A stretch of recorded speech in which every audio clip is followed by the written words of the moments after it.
E benvenuti in questo nuovo video. Comincia ufficialmente il mercato, perché prima comunque in questa settimana si è parlato di idee, interessamenti e sinceramente non era il momento di analizzare trattative che probabilmente neanche erano trattative, colpi che non si sarebbero praticamente mai avverati all'80%, quindi abbiamo aspettato per fare un video un po' più decente, che ne valesse la pena appunto per parlare di cose concrete, e di concretezza parliamo oggi perché è un affare, non dico fatto, ma è in chiusura comunque, e si tratta di un colpaccio perché siamo in chiusura per Adorante ed è un gran colpo di mercato da parte di Antonelli, che si è fiondato praticamente dai primi giorni in cui si è un po' parlato di mercato. Dopo la situazione allenatore già circolava il nome, e devo dire che sono ottime premesse, perché di fatto rimanevamo praticamente solo con Fila e con Okoro, perché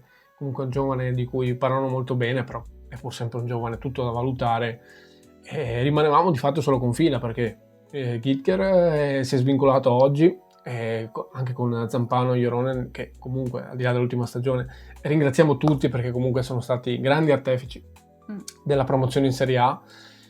Però comunque a livello di attacco rimanevamo solo con Fila e serviva un nome importante nell'attacco, dopo che era stata una sofferenza un po' l'anno scorso, ma al di là della cessione di Poyampalo, anche con Poyampalo, per come aveva gestito la fase offensiva di Francesco, che sicuramente non aveva convinto. L'anno scorso in attacco abbiamo sofferto molto per molti mesi, insomma siamo stati con bilancio 0 gol, e quindi insomma ci ha fatto molto penare, ecco. E adesso andiamo un po' a risolvere quella casella lì. A questo punto andiamo a prenderci un attaccante di assoluto livello. Diciamo che Antonelli a questo punto ha mantenuto la promessa che aveva fatto nella conferenza stampa di fine stagione, più precisamente, perché comunque aveva detto, dopo tutte le critiche poi in palo che gli sono arrivate comunque, ma giustificate, perché comunque offensivamente abbiamo sofferto molto l'anno scorso, si deve dire, vai un bel po' a risolvere il tuo problema offensivo a questo punto. Forse sarebbe stato comodo anche l'anno scorso in Serie A una Dorante, figuratevi insomma in Serie B. E quindi diciamo che ha mantenuto la promessa, e quindi partiamo molto bene. Sì, e la promessa era che sarebbe arrivato il primo giocatore, sarebbe stato un attaccante. Infatti arriverà a Dorante, che è una punta centrale a 25 anni, quindi non è troppo giovane ma neanche vecchio, direi. Vero. È alto 1,84 e ha il piede destro, gioca col piede destro. L'anno scorso in Serie B, quindi nel 2024-25, ha fatto 36 presenze tra la Serie B e i playoff, totalizzando 17 gol e 2 assist, che sono dei dati importanti per noi anche per capire che tipo di giocatori siamo andati a prendere. Vedendo questi dati, comunque è il terzo in ordine in classifica dei capocannonieri, dopo Pio Esposito, Lorientè a pari merito con Iembello, quindi comunque nomi importanti. Quindi ci portiamo a casa un attaccante importante e direi abbastanza forte, con tanta esperienza in Serie B. L'anno scorso ha fatto l'esperienza, ha giocato praticamente tutte le partite, ha caratteristiche interessanti da bomber. Sì, abbiamo un po' visto i video skills and goals, comunque tutti i gol che ha fatto in questa stagione, perché comunque non l'abbiamo seguito tanto l'anno scorso, se non appunto a livello di risultati, però comunque i numeri diciamo parlano già da soli. Poi siamo andati a vedere anche un po' i video per vedere che giocatore era. Anche nel playoff comunque abbiamo visto la partita, giusto. Già lì avevamo notato questo giocatore così in una partita, quindi pensando in tutta la stagione. Sì, e non si parlava di interessamento del Venezia, sì è vero. Comunque è un giocatore, un bomber d'aria, ha tecnica, fa gol sporchi anche di testa e si posiziona anche molto bene in aria, secondo me. Tutte caratteristiche che fanno comodissimo a qualsiasi squadra, onestamente. Quindi partiamo veramente da ottime basi. A che cifre? Allora, Nicolò Schira, che è stato il primo a far uscire la notizia del fatto che appunto il Venezia è in chiusura, che non è ancora fatta ma è in chiusura, insomma mancheranno i dettagli, non lo so.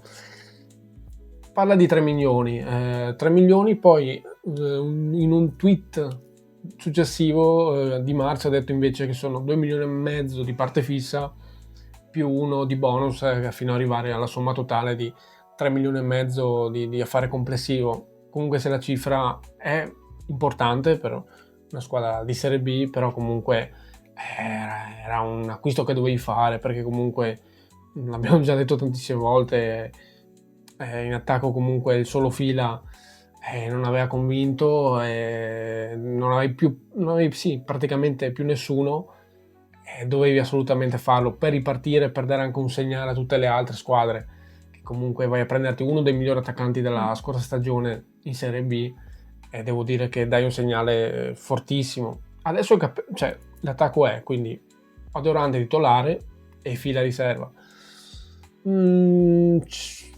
Si può anche porre l'interrogativo, e lo poniamo anche a voi, però me lo pongo anch'io onestamente.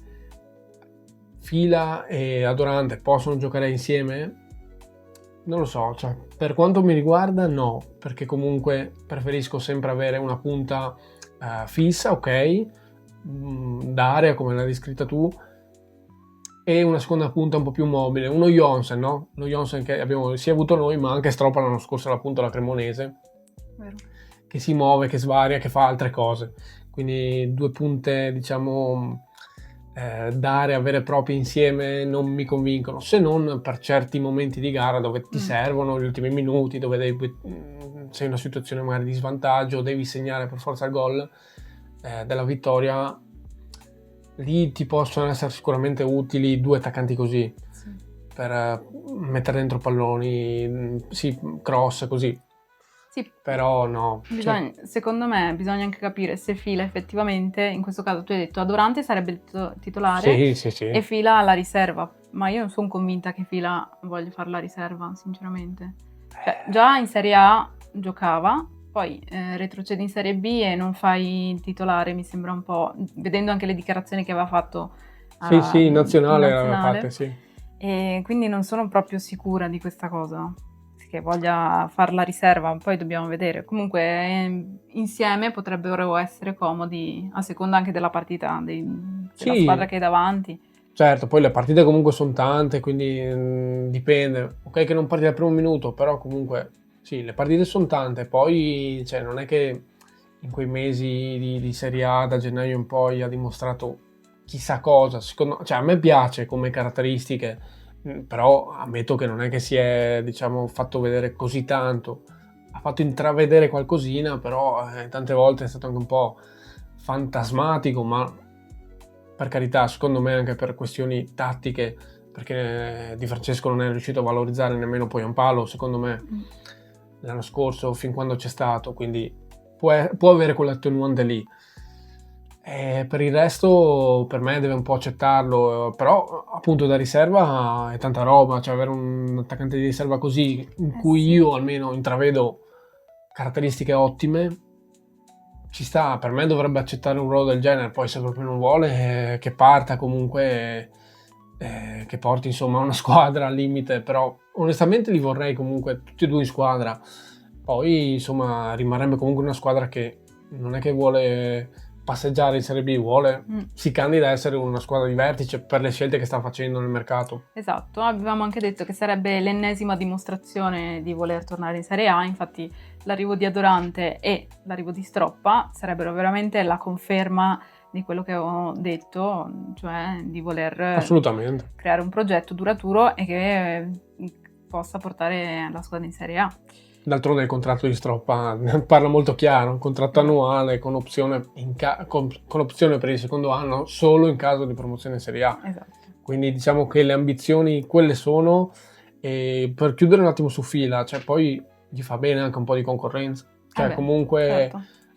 Deve prenderla da quel punto di vista lì, secondo me, fare impensierire, far venire i dubbi a Stroppa, dire con le sue prestazioni, con prestazioni una dopo l'altra, inanellate, buone, poi deve darti quell'input lì, quella voglia lì di dimostrare di essere meglio di Adorante, no?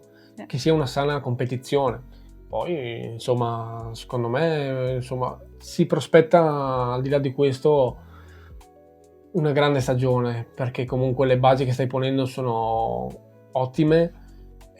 Sembrava, diciamo, in quei giorni dove Di Francesco non rispondeva, comunque non dava una risposta sul suo futuro, si andava verso il no su un prolungamento di contratto, faceva un po' pensare sul progetto tecnico, no? L'ha fatto pensare tutti, penso.